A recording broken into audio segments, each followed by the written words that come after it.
Onimusha is home to many different interesting and powerful weapons, both Oni and Genma, many of which have become instantly recognisable to series veterans.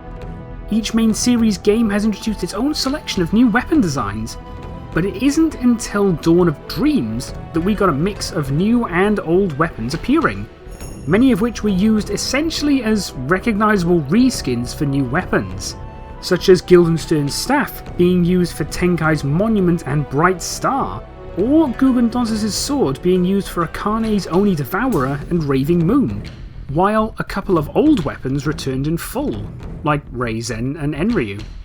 That isn't at all to say that Dawn of Dreams doesn't have its own unique designs, and honestly the new weapon designs featured here are pretty cool too, like Soki's Lamentation, Ohatsu's Supremacy, and Tenkai's microphone stand?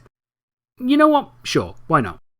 What is a little disappointing is that with a game full of callbacks to older weapons, there seems to be a fair few that are strangely missing, like Munetoshi's Boraito, any of Samanosuke's and Jacques' new weapons in Demon Siege, and any hint of either Shippu or Senpu Maru. The biggest disappointment, however, I think comes from the omission of any of the Oni super weapons, especially the Bishamon sword. Given that Soki is quite literally the most powerful Oni to exist, it would be rather fitting for him to wield what is both gameplay-wise and canonically the most powerful weapon ever created. In Samanosuke's hands, there were a scant few Genma capable of surviving one or two hits from it, especially when its magic attack was used. How much damage would it be capable of causing in the hands of the Black Oni? Or worse, the fully reawakened God of Darkness? However, what is interesting to note is that while the canonical Bishamon sword itself is nowhere to be found, the sword's design actually is. There are a select few weapons in Dawn of Dreams, primarily those wielded by Soki, that exist as highly rare drops from certain enemies. The most notable of these are the Dainsleif, dropped from a Dordo, the Balmonk, which is dropped from a Dark Genma General, and the topic of today's discussion, the Fallen Angel, which is dropped from a Blue Genma General, most effectively farmed in the first test of Valor in the Shimabara research facility. The Fallen Angel, while not matching the original Bishamon sword's power, is still a considerably powerful weapon, sporting a maximum power of 156, making it the 6th most powerful weapon that Soki can wield. Unfortunately, it's held back by its slow 3-hit combo, which 4 of the 5 more powerful broadswords available are not subject to. What is interesting, however, is the weapon's description, specifying that it is imbued with the power of demons. This is strange, given not only that it is the only weapon in the entire game that is described as such, but that the weapon's canonical equivalent was an Oni superweapon. This kind of begs the question, what exactly is the Fallen Angel, and why is it imbued with the power of demons? Let's look at the history of the Bishamon sword first. This blade is the first of the Oni superweapons forged during the Onin War, followed by others like the Rekka Ken and the Ultimate Whip, and is known to be by far the strongest, infamous for its ability to cut down Genma and Oni alike.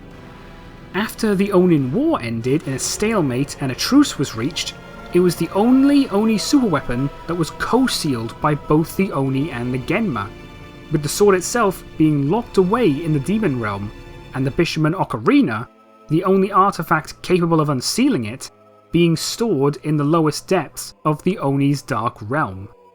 The Oni recognised the potential catastrophe that would result if the blade fell in the wrong hands, and the Genma not only feared its raw power, but are known to be notoriously ambitious.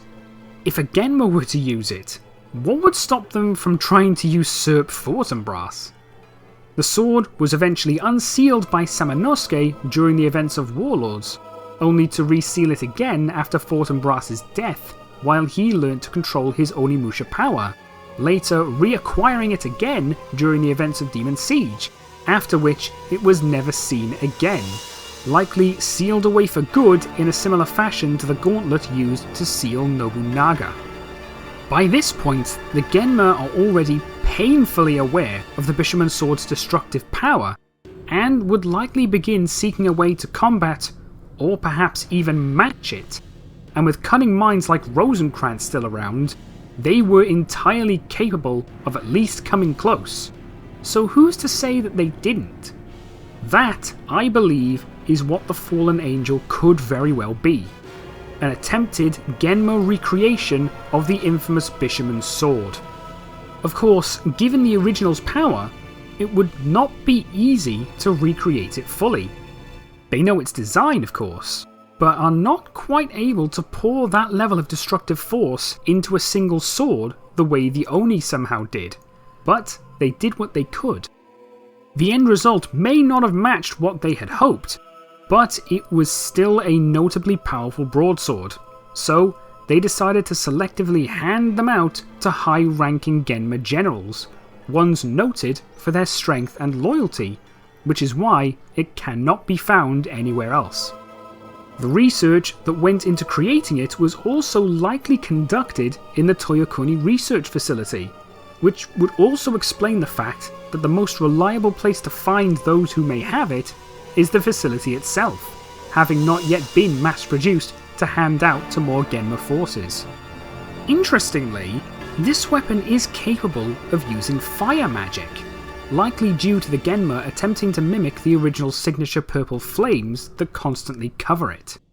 Considering the large differences in their weapon styles, the Oni and Genma likely had different methods to creating weaponry, with the Fallen Angel's increased weight likely being a result of the Genma trying and only partially succeeding to mimic the Oni's methods, creating a powerful yet unwieldy sword. Given the Oni's outspoken goal to protect humanity, with the Genma fully embracing their reputation as evil beings, this Genma recreation was given the name Fallen Angel, as if to mock the Oni for the fact that a weapon normally identified as an Oni creation is now, in a sense, being used against them as well as against humanity. This is my take, at least. It's something that kind of popped into mind while I was talking with a few other people within the Onimusha community. What do you think? Could this be a Genma recreation of the Bishamon sword, or do you have another idea? Perhaps you have a completely different theory on another topic altogether. Tell me what you think in the comments. I would very much like to hear your Onimusha theories. With that, I hope to see you all next time. Take care of yourselves. Danish out.